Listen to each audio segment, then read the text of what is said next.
Hey everyone, today we are covering a frequently asked question about Qwen 2.5, that is how to delete your chat history. Keeping a conversation private is important. So let's walk through the simple steps.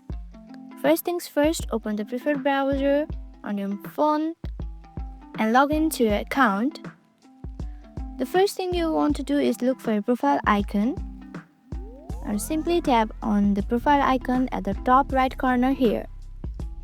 If you want to delete a specific text or message, simply type on this button at the top left corner and you'll be seeing the messages or chats you did today. Simply tap on this three button and tap on delete.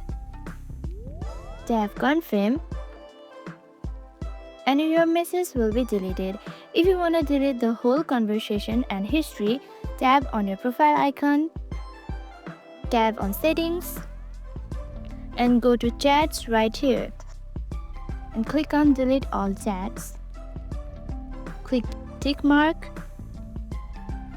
As you can see, your messages and chats has been deleted successfully, and that's it. Thank you for watching. If this video was helpful for you, don't forget to like, comment and subscribe for more videos like this.